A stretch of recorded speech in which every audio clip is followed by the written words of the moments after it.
Dieu voudrait vous parler ce soir de la véritable richesse, la vraie. Oui, des fois, d'être riche en argent ne suffit pas et mais elle ne suffit pas. Ce n'est pas forcément la vraie richesse, parce qu'elle passe, elle est que pour un temps, elle est que pour ici-bas. Dans le ciel, tout est gratuit. C'est tellement gratuit au ciel qu'on ne prend pas. On loue, on adore, on chante, on est heureux. C'est la félicité, c'est la gloire. On n'a besoin de rien. On a tout. On est rassasié de façon exceptionnelle. Il n'y a que de paix, il n'y a que joie, il n'y a que bonheur, il n'y a que sécurité. Il n'y a pas de mauvaise nouvelle, le péché n'existe pas, la méchanceté n'existe pas, la haine n'existe pas. On est changé pour ressembler à Dieu. On n'est pas Dieu, mais on a le caractère de Dieu. On est changé pour ressembler à Jésus-Christ. On ressemble à Jésus-Christ. On vit constamment dans la présence du Maître. Constamment, on est heureux pour l'éternité. Et rien que ce bien, tout est gratuit, il y a absolument tout. S'il y a de l'or, c'est pour marcher dessus. Rien de plus. Est-ce que vous réalisez la vraie richesse? On a le droit d'être riche. Je connais des chrétiens qui sont riches et puis qui sont très bons. Ils aiment Dieu par-dessus tout. Parce que leur vraie richesse, c'est Dieu. Dieu, leur richesse. Et ce qu'il est dit, c'est des fois, c'est par exemple, quand il y a trop de place, il est écrit, jette-la dans la rivière. Qu'elles soient parmi les pierres de la rivière, elles n'ont pas plus de valeur, parce qu'elles sont que pour un temps. Mais notre vraie richesse, c'est Dieu, parce qu'elle est pour l'éternité. C'est une richesse qui fait des miracles ici-bas. La foi ne fait pas de miracle. Un jour, un homme s'est présenté devant un grand chirurgien. Son épouse était malade et condamnée. Et puis il a ouvert son par-dessus et c'était écrit là, de haut jusqu'en bas. Et il m'a dit, chirurgien, sauvez mon épouse, je vous donne tout ça.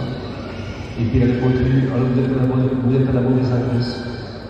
Ici, je ne fais pas de miracle. Dieu fait du miracle. Mais moi ici, je ne fais pas de miracle. Et ça, c'est très très important. Et voyez-vous, le miracle, la bénédiction ne s'achète pas. Ne s'achète pas. Ne s'achète pas. Elle ne se mérite pas.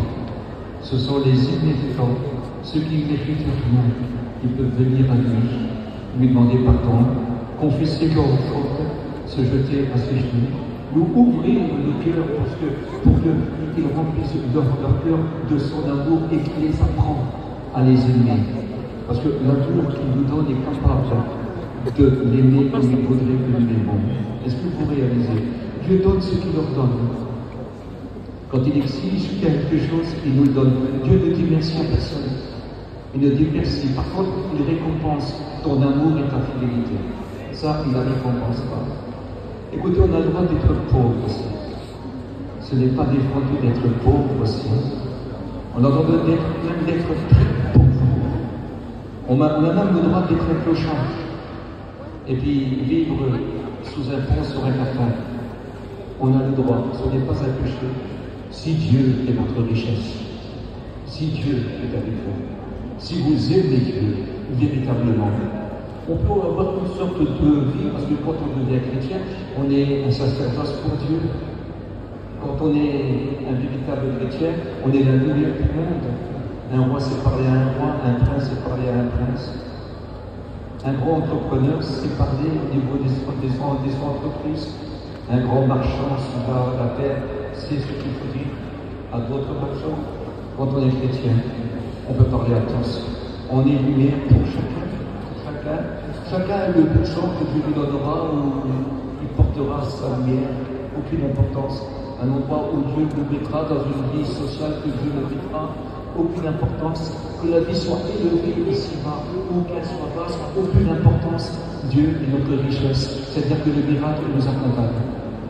On a des miracles avec Dieu. On a la bénédiction, et on est des porteurs de bénédiction, parce que l'eau que nous portons, nous, écoutez, c'est l'eau de la vie. Nous portons l'eau de la vie. L'eau vive nous procure la vie. J'ai dû livrer les amours de tous ceux qui avaient soif. Prenez et buvez gratuitement de cette eau-là. Et puis nous sommes ces porteurs-là. Jésus ne descendra plus du ciel pour nous prêcher l'évangile. Les apôtres, on ne les voit plus. Nos anciens sont partis, mais ça continue. Parce que tous les chrétiens sont des porteurs d'eau de la vie, ce sont les témoins de Jésus-Christ, ils sont un sacerdoce royal, un sacerdoce béni, ils sont le temple du Saint-Esprit, Dieu est avec eux.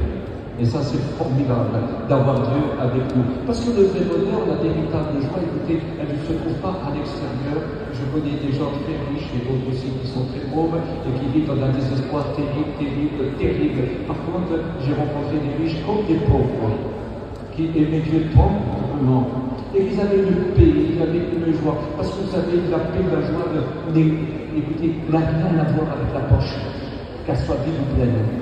N'a rien à voir avec la gloire de ce monde, qu'elle soit grande ou si vous n'en avez pas. Aucune importance. La vraie richesse, c'est Dieu. Quand Dieu est avec nous.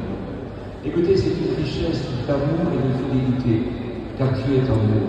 Il a prouvé son amour, vous savez bien, quand il a envoyé Dieu pour nous. Quand il a envoyé Dieu, son Fils. Il appelle son Fils Dieu. C'est le nom qu'il lui donne. Son Fils s'appelle Dieu. Vous savez pourquoi? Il a estimé le pauvre et le riche au prix de son Fils, au prix divin. Chacun de vous a une valeur divine. Vous êtes très, très important aux yeux de Dieu. Écoutez, il vous aime d'un amour qu'on ne peut pas comprendre, parce que même Jésus, qui est la parole de Dieu, la parole de Dieu qui chair, même lui, il ne peut pas donner une hauteur, une largeur, une profondeur, un poids à cet amour. Il dira, Dieu a tant aimé. Il a donné son Fils unique, qu'il a envoyé l'égal de lui, car Christ est égal à Dieu. Il n'a pas regardé, tout en étant à égalité avec son Père, écoutez, il n'a pas regardé à être livré pour nous comme une proie. Est-ce que vous réalisez ça? Il est venu pour son prix, afin que nous soyons sauvés. Dieu a donné son Fils, il n'a plus rien à prouver. Son amour est réel, parce qu'il a donné son amour. Dieu est l'amour, écoutez, de son Fils, et puis le Fils est l'amour de son Père, mais il nous aime d'une façon infinie, et éternellement, si on le désire. Et si on veut que ça dure éternellement, il faut accepter le Maître Jésus ce soir dans votre vie. Ça, c'est très, très important. On rencontre des gens de grande valeur, vous savez. J'ai eu l'occasion, dans mes quelques années de ministère, de rencontrer des gens de grande valeur, de tous les pauvres, de tous les rangs sociaux, de toutes sortes de situations. Écoutez, de toutes sortes. Et ce qui m'a plu, j'ai rencontré des hommes qui avaient des cœurs, qui avaient une gentillesse, qui avaient un amour, mais il leur manquait quelque chose. Ils aimaient leur prochain, ils aimaient leur famille, ils n'avaient pas d'ennemis, ils étaient gentils pour tout le monde, mais il leur manquait une chose. Ils n'étaient pas riches en Dieu. Ils n'aimaient pas Dieu comme il fallait l'aimer. Oh, ils ne disaient pas que Dieu n'existait pas. Non, ils ne disaient pas ça. Mais ils ne cherchaient pas Dieu. Et puis, voyez-vous, celui qui ne cherche pas Dieu, après avoir entendu Dieu, il est écrit qu'il est inexcusable. Parce qu'ayant entendu parler, il n'a pas écouté. Et j'espère que ce soir, vous êtes ceux qui veulent véritablement écouter ce que Dieu a vous dire. Nous rencontrons dans l'évangile de Marc, au chapitre 10 et au verset 17, nous rencontrons un homme pas comme les autres. C'est un homme jeune, mais c'est un adulte, mais un homme jeune, et qui est, écoutez, extraordinaire. Il est bon, il est gentil, il a toutes sortes de qualités. Écoutez, véritablement toutes sortes de qualités. Et voici que Jésus s'était levé pour partir. Mais au moment qu'il est parti, il nous est écrit que cet homme est venu et s'est jeté à ses pieds. S'est jeté à ses pieds. Et puis, il nous est dit qu'il va demander au maître Jésus, bon maître. Il avait écouté Jésus parler. Il avait vu Jésus faire des choses extraordinaires. Écoutez. Et puis, il était certain que ce Jésus-là pouvait lui dire comment il fallait être sauvé. C'est un mot, il était sûr, il dit bon maître, c'est-à-dire le meilleur des maîtres, celui qui sait tout, celui qui peut tout, celui qui peut apporter tout, celui qui peut donner une réponse à tout. Il était persuadé que celui-ci qui était devant lui ne mentait pas. Ce qu'il disait était réel. Il était sûr que celui qui était devant lui, ce bon maître-là, écoutez, était véritablement envoyé par Dieu. Il croyait dans la parole de ce bon maître. Et c'était un homme merveilleux, écoutez, c'est un homme merveilleux, mais il n'était pas certain d'être sauvé. Et lui, il sait pourquoi. Mais voilà, Dieu aussi savait pourquoi. Et puis il s'est approché de Dieu, excusez-moi de dire ça, je ne peux pas appeler Jésus en dehors du mot Dieu, il s'appelle Emmanuel, Dieu avec nous, le Fils réel de Dieu, Dieu comme Dieu, Dieu égal à Dieu, Dieu de toute éternité comme Dieu de toute éternité. Est-ce que vous réalisez ça? Semblable au Père, véritablement semblable au Père. Égal au Père, c'est une réalité, c'est vrai. Jésus, vous pouvez l'appeler Dieu. Jésus, vous pouvez se prosterner devant lui et l'adorer, parce qu'il est Dieu le Fils. C'est merveilleux, non? C'est extraordinaire, ce Dieu qui a marché au milieu de nous, ce Dieu qui est encore là ce soir parmi nous. N'a-t-il pas dit 2 ou 3 qui seront unis pour moi, je serai là. C'est-à-dire où l'évangile est prêché, où un chrétien rend témoignage à quelqu'un, il est là. Il est là pour accompagner sa parole. Puis il n'est pas seulement avec nous, à ce moment il est sur toute la terre. Il est sur les 5 continents. Sur les 5 continents, il y a des endroits où il fait jour et des endroits où il fait nuit. Mais sur les 5 continents, à ce moment, il y a des prières. À ce moment, il y a des conversions. À ce moment, il y a des miracles. À ce moment, il y a des prodiges. Même là où on déteste les chrétiens et qu'on les persécute, il y a des chrétiens qui se convertissent et qui prient et qui reçoivent le salut de leur âme. C'est important. Quelque chose de merveilleux, écoutez, de merveilleux. Et ce soir, tu as quelque chose à faire dans la vie de certains. Il y a quelque chose à faire. Il y a quelque chose à rajouter aussi dans la vie de certains autres. Parce qu'il a des trésors inestimables. Il a écouté, il a donné tellement de choses. Parce que, écoutez, il nous donne sa richesse. Et sa richesse est quelque chose de particulière. Parce qu'elle est joie, paix, elle est espérance, elle est justice, elle est sainte, elle est fidélité, elle est pleine de force. Et voilà ce qu'il veut nous donner. Cette richesse-là, et désire véritablement te la donner ce soir. T'en rajouter s'il t'en manque. Je recommence. T'en rajouter s'il t'en manque. Il est écrit que quand nous marchons avec lui, notre force augmente pendant la marche. S'il nous faut 2%, on aura 2%, rien n'est gaspillé. S'il faut 10%, on aura 10%, rien n'est gaspillé. S'il faut 100%, on aura 100%, car il donne pour que nous soyons des vainqueurs. Et puis, toi qui es debout, tu ne sais pas si demain tu seras encore debout, mais lui sera là, sa richesse sera là pour te tenir debout, si ton cœur le désire, si tu l'aimes toujours. Si tu l'aimes toujours, si tu l'aimes toujours. Parce que, écoutez, tout est donné gratuitement, mais en échange de ton amour. On ne peut pas, écoutez, aimer celui auquel nous ne lui faisons pas confiance. Mais nous l'aimons, nous lui faisons confiance. Je sais que les chrétiens qui sont ici, ces jeunes qui ont offert leur vie à Dieu, je sais que ces jeunes-là dont le monde appelle, ont choisi Jésus. Et le cœur de Jésus est réjoui comme le cœur de son Verbe, et il désire vous bénir. Rajoutez ce qui vous manque. Vous donnez encore, parce qu'il faut que vous croissiez dans sa connaissance. Il faut que vous croissiez, écoutez, dans votre force. Il faut que vous croissiez dans votre mission. Parce que chacun de vous a une mission. Vous avez une mission à accomplir.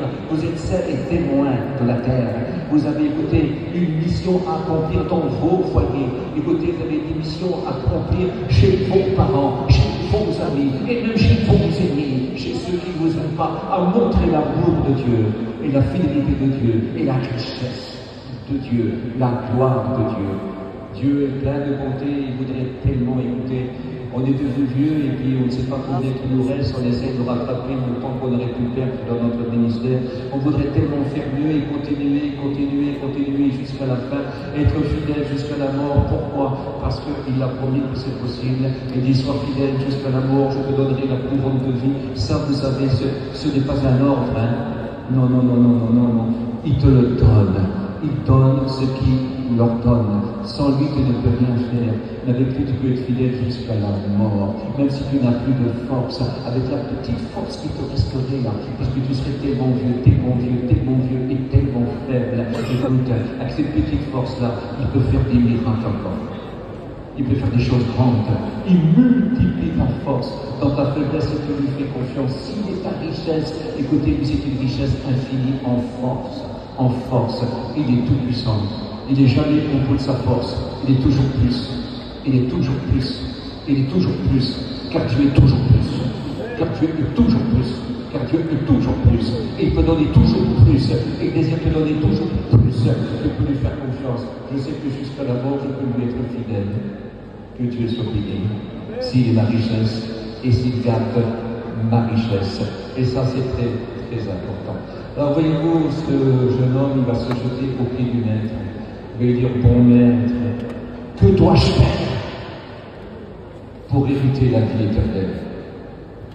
Il dit, tu connais les commandements. Alors, il y a toute une liste. Alors, on va pas rentrer dans tous les détails de cette liste-là.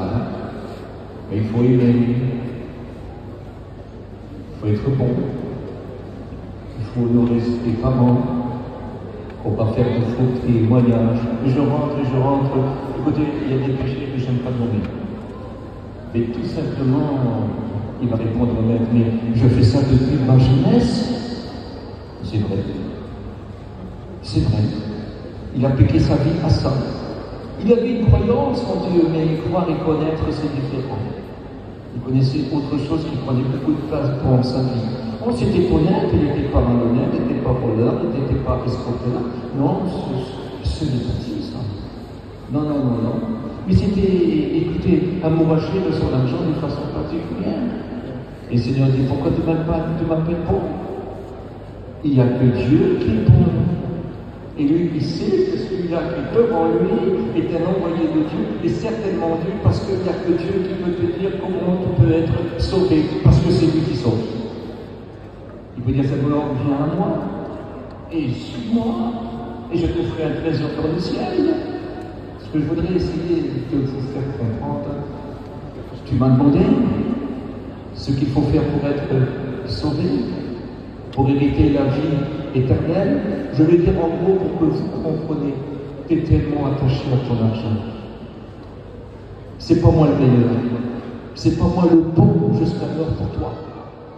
Le bon, c'est ton argent. Tu aimes tellement cet argent-là. Tu as le droit d'en avoir. Abraham en avait beaucoup, et Dieu le rendit encore plus riche. Ce n'est pas défendu, mais son argent le suivait. Et sinon, il dit, viens Abraham, je vais te montrer un pays que je donnerai à ta postérité, pour toujours. Et puis il s'est mis à suivre Jésus. Il n'avait pas, écoutez, il n'avait pas encore de postérité, il n'avait pas encore de fils, mais Dieu lui promettait une postérité. Et il est sorti. Il a suivi le Maître Jésus. Il n'y avait rien entre lui et Jésus. L'argent était son serviteur à lui, mais lui n'était pas le serviteur de cet argent-là. Il suivait le Maître. C'est important. La vraie richesse. La vraie richesse. Il suivait ce Maître-là. Tout dépend des fonds du riche, tout dépend de la place qu'il prend. Parce qu'elle peut devenir une idole qui peut prendre la place de Dieu. C'est un grand danger, l'argent, quand elle passe devant Dieu. Ce n'est pas un grand danger quand Dieu passe avant l'argent. Est-ce que vous comprenez? Donc, je ne peux pas vous dire que vous n'avez pas le droit d'être riche. Je ne peux pas vous dire ça. Comme je n'ai pas le droit de vous dire non plus que vous n'avez pas le droit d'être pauvre. Vous êtes ce que vous êtes. Mais vous pouvez servir et aimer Dieu dans l'état que vous êtes. Vous pouvez lui être fidèle quand l'amour premier est donné à lui. Et ça, c'est important. Il va dire, il te demande une chose. Si tu veux être sauvé, il te demande le principal. Débarrasse-toi de ton idole. Débarrasse-toi de ce qui prend plus de place que moi dans ta vie. Il dit, viens, suis-moi. Et puis, tu sais qu'il ne ment pas quand il fait ses promesses. Si tu viens et tu les suis, je te ferai un trésor dans le ciel. Je ne sais pas si vous vous rendez compte. Ce n'est pas tes parents l'enlèvent, ça. Il faut être le maître du ciel pour pouvoir dire ça. Viens, suis-moi. Et je te ferai un trésor dans le ciel. Mais viens et suis-moi. Ton trésor que tu as ici-bas, ça ne va pas. Et il est écrit qu'ayant entendu cela, alors qu'il possédait de grands biens, il est parti tout triste parce qu'il sait que Jésus n'a pas menti. C'est une réalité. Il est parti tout triste, et puis le Seigneur nous verset ici, qui sera Dieu pour ceux qui se confient dans ses richesses, d'entrer dans le royaume des cieux. Parce que notre conscience ne peut pas se mettre dans les richesses qui passent pour un temps. Et notre conscience, écoutez, ne peut pas non plus être sur les apparences, même si on est pauvre, même si on a de la misère, même si on a des difficultés. Ce qui nous offre aux pauvres comme aux riches, c'est ce qui nous offre un trésor dans le ciel. Un trésor où les voleurs ne percent pas, où là où ils ne vivent pas. Au ciel, tout vit. Tout vit. La mort n'existe pas. La mort est pour toujours. Tout est vivant. Tout est vivant. Ça n'a rien à voir avec les affaires sur cette terre. Tout est vivant. Pour l'éternité. Tout a une vie. Pour l'éternité. La mort n'existe pas. Et la pauvreté n'existe pas. Et la vraie richesse, c'est notre Dieu. Et c'est notre Seigneur. Et ça, c'est important. Quelque chose de tellement beau, de tellement grand. Et le Seigneur voudrait que vous le sachiez ce soir. Vous avez une richesse incroyable. Déjà, votre jeunesse, votre santé. Dieu a besoin de vous. Votre jeunesse. Il y avait un jeune homme dans la parole de Dieu. Écoutez, il avait entendu parler que dans un pays, il se passait des belles choses. De la belle musique, des habits un petit peu spéciaux, une façon de vivre un petit peu spéciale, où on peut s'offrir des tas de choses que là-bas chez lui, c'était pas possible, malgré qu'il avait beaucoup d'argent. Et puis il a convoité ce pays par-dessus là, par-dessus tout, et puis comme il a eu un certain âge, il a dit à son père, donne-moi la part de l'héritage. Et voyez-vous, beaucoup ont fait ça. J'ai connu des jeunes gens, ils étaient enfants, ils étaient jeunes, ils avaient des Dieu, ils aimaient Dieu, ils aimaient Dieu. Ils ont commencé à grandir et on leur a montré que dans le monde il y avait certaines choses. Et puis ils ont vanté ces choses-là, alors que c'est des choses qui sont des choses d'illusion, des choses pour un temps, des choses qui passent, des choses qui trompent, des choses qui ruinent, des choses qui tuent, des choses qui vont dans un désespoir profond, dans un découragement, dans un dégoût, vous en tombez malade, vous tombez dans des dépressions, dans des angoisses terribles, et vous ne savez plus vous relever. Vos parents font n'importe quoi, ils ne peuvent rien faire pour vous, parce qu'il y a une seule richesse qui peut le faire, qui peut guérir ce désespoir-là, changer votre véritable vie. Il s'appelle Jésus. Parce que Jésus, avant tout, c'est le trésor qui est descendu du ciel et qui est venu au milieu de nous. Et voyez-vous, il est allé dans ce pays-là, il a vécu finalement. Il a vu que le monde c'était tout le contraire de ce qu'il avait appris chez son père. Tout le contraire. Et au début, ça lui a plu, il s'est ruiné. Et quand il s'est ruiné, c'est passé une chose incroyable. La famine est venue dans ce pays-là. Vous savez, il y a un pays, façon de parler, il y a un pays qui a été préparé pour le diable et l'enfer. Pour le diable et ses démons, c'est l'enfer. Il a été préparé. Et dans ce pays-là, les ruinés ne se relèvent plus. Ne se relèvent plus. Et avant que cette ruine-là viendrait et qui vous frapperait, excusez-moi de vous parler de cette façon-là, il y a quelqu'un qui peut réparer tout. Quelqu'un qui peut tout arranger. Qui peut vous empêcher de connaître cette ruine, ce pays-là. Cet endroit où le peuple sera pour l'éternité. Il y en a qu'un. Jésus-Christ. Jésus, le Fils de Dieu. Parce que c'est lui qui donne le pouvoir de devenir enfant de Dieu ou redevenir enfant de Dieu. Jésus désire véritablement faire quelque chose pour toi ce soir. Je sais que parmi nous, il y a des jeunes formidables. Je sais aussi que parmi nous, il y a des jeunes qui ne sont pas prêts à rencontrer Jésus-Christ qui viendrait ce soir. Et Jésus insiste ce soir, mais son Père insiste ce soir, que tu puisses connaître l'amour de ce Dieu-là, car il est écrit, mon Père vous aime parce que vous m'aimez, et que vous avez cru que j'étais sorti de lui. Voilà ce que Jésus dit. Si ce soir tu te mets à aimer Jésus, va se passer une chose incroyable, une chose merveilleuse. Les portes de ce mauvais endroit vont se fermer pour toi, et les portes du bon endroit, Jésus est la porte tout bon endroit. Il est la porte du ciel. Il te prendra quand il va venir te chercher. Et puis il te mènera jusqu'au ciel. Comme il est la porte du ciel, il sera devant la demeure éternelle. Et puis il dira, entrez-vous les bénis de mon Père et prenez possession du royaume qui vous a été préparé dès la fondation du monde. Quelle importance, mes amis, quelle importance. Ce soir, il peut se passer des belles choses. Oh, le jeune homme riche, il est parti tout triste. Et qu'est-ce qu'il était triste? J'espère de tout cœur que cette tristesse-là deviendra une tristesse selon Dieu et qu'il emmènera au salut. Parce que je crois qu'il sera plus jamais heureux. Parce qu'il sait qu'il est perdu. Il sait qu'il est perdu. Il a fait des efforts pour pas être un menteur, il a fait des efforts pour pas être un escroc, il a fait un effort pour pas être un méchant, il a fait, écoutez, je ne rentre pas dans certains péchés, ils sont trop horribles. Mais tout simplement, je voudrais essayer que vous compreniez, il avait fait des efforts, mais c'était facile, il était riche. Il était riche. Et puis, avec son argent, il pouvait se permettre de faire des tas de choses. L'autre, il est parti, et puis il était misérable, mais il s'est souvenu. J'espère que l'autre aussi s'est souvenu du chemin fait. Il y a du pain en abondance. Et ici, je l'avoue. Et oui, il meurt. C'est la famine. Il y a une famine qui est la plus grave. Il y a certains pays où les gens sont chrétiens, qui manquent de nourriture et la vie n'est pas toujours facile. Il y a des chrétiens qu'on emprisonne et certains sont en prison et puis ils en meurent aussi. Ils meurent de froid, comme ils meurent de faim, comme ils en meurent de maladie ou comme ils en meurent assassinés. C'est vrai. Mais ils ont un pouvoir de force, une paix incroyable. Ils se donnent entièrement. Ils ne craignent pas qu'il y ait une parole qui résonne dans leur cœur. On vous mènera devant des tribunaux, mais on vous mènera devant des juges, on vous accusera, on vous calomniera. Écoutez, on vous jettera en prison et on vous fera même mourir. Mais dans toutes ces choses, ne défendez pas votre justice. Écoutez, parce qu'à l'instant même, tout cela vous sera donné par l'Esprit de mon Père. Un esprit extraordinaire qui est en nous, qui nous donne la force de Dieu. Mais il part en paix, il part en paix.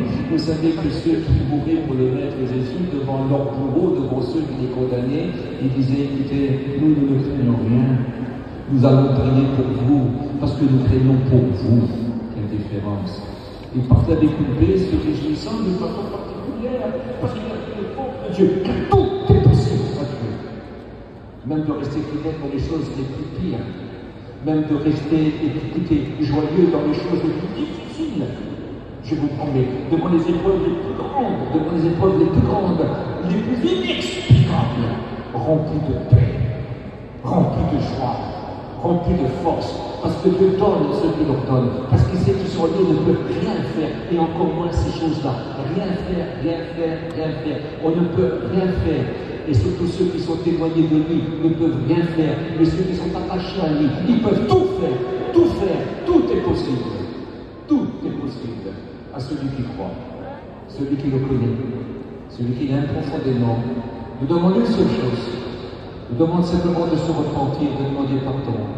Et puis, l'homme qui connaît la famine, c'est arrogant, qui n'a pas eu pitié de l'âme de son père, des supplications de son père, il dit, reste fils, ne pars pas, tu pars en danger, ne va pas là-bas, tu vas rencontrer des choses qui ne se font pas, que Dieu ne veut pas, qu'on ne connaît pas, qu'on ne veut pas faire de cette façon-là. Tu n'as pas été élevé comme ça, tu n'as pas connu ça, je t'en supplie, ne pars pas là-bas, tu vas te perdre.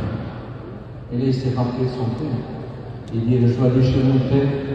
Et il connaît les choses de Dieu parce qu'il va dire, j'ai péché contre Dieu, mon Père, et j'ai péché contre toi. Je ne suis pas digne d'être appelé ton fils. Je ne suis pas digne. Et le Père n'avait pas voulu qu'il parle. Il a pris dans ses bras, il l'a embrassé. Il a dit, habillez mon fils de la plus belle robe. Cette plus belle robe, c'était la robe qui était réservée pour son fils pour le jour de son mariage. Il se mariait de cette façon-là à cette époque-là. La robe de son mariage, de la plus belle robe, parce qu'aujourd'hui, moi, mon fils est 100% pour Dieu.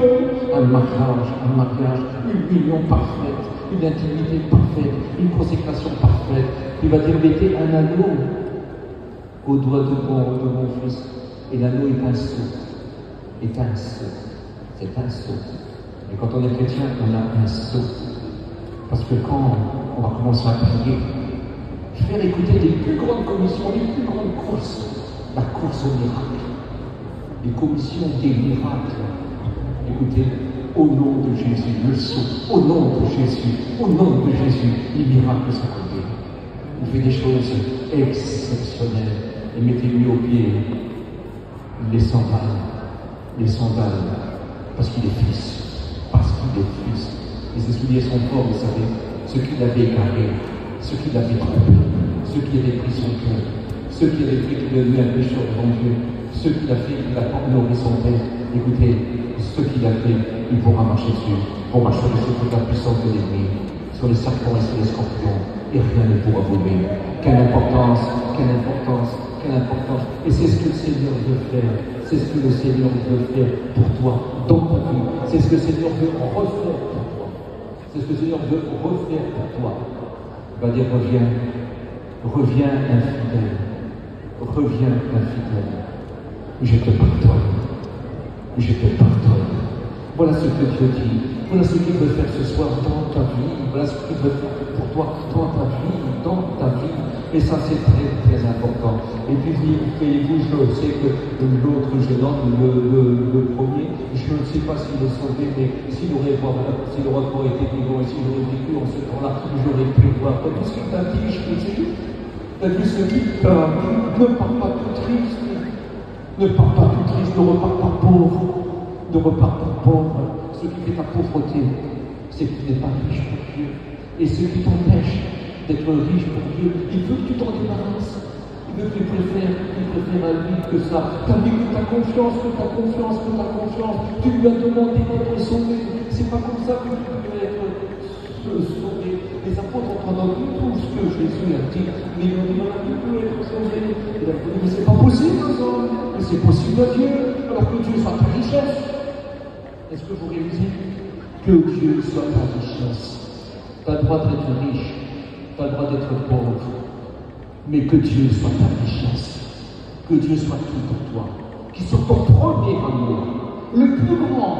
Ne fais pas rétrograder la deuxième ou la troisième place, tu deviendrais tiède, tu ne serais plus entier par Dieu, mais qu'il soit ton amour premier. Un jour, une petite fille, qui c'est une réalité, je ne sais pas qui c'est qui me l'a raconté, je sais que je l'ai écouté souvent. Elle a dit à sa maman, que sa maman était une chrétienne de première classe, maman, est-ce que tu aimes Jésus plus que moi? Est-ce que tu aimes Dieu plus que moi? La maman ne savait pas trop quoi dire, elle a réfléchi, et puis à un certain moment, elle lui a répondu, tu sais plus que j'aimerais Dieu, tu sais plus que j'aimerais Jésus. Je t'aimerai encore plus. À mesure que je l'aimerai plus, je t'aimerai aussi plus en toi. Quelle importance. Vous savez ce qu'elle a répondu, la petite fille? Eh bien, maman, aime Dieu plus. Quelle importance. Aime Dieu toujours. Si vous voulez porter la bénédiction, aimez le Seigneur. Tu aimerais bien le donner de tout ton cœur, de toute ton âme, de toute ta force, de tout ton esprit, de toute ta pensée. Une main pleine. Quelle importance. Une main pleine. Et c'est ce que le Seigneur veut faire ce soir pour toi. Aime-le. Ouvre-lui tout ton cœur. Il n'y a que cet amour-là qui peut remplir ton cœur. Cette richesse-là qui peut remplir ton cœur. L'amour de Dieu. Répond à l'amour par l'amour. Dieu a tant aimé. Il veut dire des choses. Dieu demeure fidèle. Il dit, toi tu ne demeureras pas fidèle, mais moi je demeure toujours. Quel Dieu ne peut se ruiner lui-même. Dieu demeure fidèle. C'est-à-dire que si tu reviens de tout ton cœur, si tu te donnes de tout ton cœur aussi ce soir, écoute, il rentrera dans ton cœur, il rentrera dans ta vie. Écoute, il remplira ton âme d'un amour que tu ne peux pas comprendre. Et puis ton esprit sera dirigé par un esprit que tu ne peux pas comprendre. Et ce Saint-Esprit qui le dirigera, écoute, fera que ton esprit à toi te dirige dans l'amour de Dieu, dans la richesse de Dieu. Voilà ce que Dieu veut faire pour toi ce soir.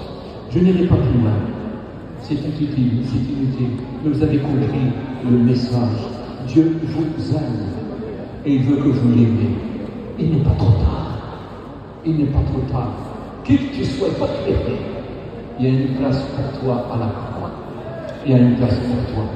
Le sang de Jésus-Christ n'a pas perdu de son efficacité. Ce qui a fait la grandeur de la crucifixion, ce qui a fait la grandeur de la foi, ce qui a fait la force pour te gagner, c'est le sang qui a été versé. Oui, mais ce sang a été recueilli par Dieu. Et Jésus intercède avec ce sang pour toi. Il est un avocat.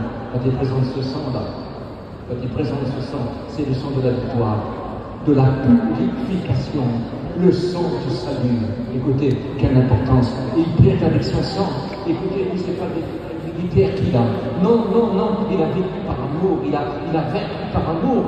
Et c'est par cette force-là, c'est pas pour qu'il a prouvé sur le bois de la croix, c'est par cette force-là, c'est par ce sang-là, qui présente son sang à son frère, qui n'a pas perdu d'efficacité. Il est l'avocat qui gagne tous les procès, qu'importe si ton procès est grand, qu'importe si ton péché est grand. Le sang de Jésus-Christ peut te purifier de tout péché. Que Dieu vous bénisse ce soir. Que Dieu vous bénisse ce soir. Moi, j'ai envie de prier pour vous. Véritablement prier pour vous. Je suis d'accord avec tout ce que les frères peuvent vous faire, de manière à ce que vous pouvez donner votre cœur à Dieu, ça ne soit pas une main levée ou vous levez à votre place, n'a aucune importance. Tout ça, c'est bon. Mais moi, vous savez, mon appel dure que 10 secondes. Pas plus. Et puis, sans un bruit, sans cri, sans pleurs, sans mouvement, avec sincérité. Donnez votre cœur. Dieu, donne-moi ton cœur et que tes yeux se plissent dans le bas. Parce que si tu lui donnes ton cœur, tu verras que tes yeux vont se réclamer dans ses bras. Je te promets, parce que si tu crois en lui, tu vas le connaître. Et si tu le connais, quel bonheur, quelle richesse. Voulez-vous, si vous voulez bien, baisser votre tête. Pas pour moi, mais pour lui, Jésus. Je sais que vous croyez dans le Maître Jésus. Je le sais. Mais maintenant, il faut seulement croire. Il faut apprendre à le connaître. Et vous verrez que la vie, elle est belle. La vie, elle est belle. Avec le prince de la paix. Il est le prince de la paix. Et toute la domination repose sur ses épaules. Il domine sur d'autres choses. Sur ta maladie, sur ton angoisse, sur ton péché, sur tes peurs, sur tes craintes, sur ton désespoir, sur tes terreurs, sur tes épouvantes. Il domine sur tout. Un mot! Et la tempête est calmée. Un mot. 10 secondes, dis-tu que tu l'aimes. Dis-tu que tu donnes ton cœur. Il n'y a que lui qui peut le remplir. Il n'est pas trop loin, mais il n'y a que lui qui peut le remplir. Tout ce que le monde offre ne peut pas remplir ton cœur. Ne pourra pas le rassasier. C'est Dieu qui l'a créé pour nous faire ça demeure. Parce que tu réalises, lui seul peut l'orner et remplir cette demeure. Lui seul, afin que tes yeux se plaisent dans les hommes. Ouvre-lui ton cœur quand il le remplira, que tu sois riche ou que tu sois pauvre. Il sera ta richesse, une richesse éternelle. Que Dieu vous bénisse. Restez un moment, je compte 10 secondes.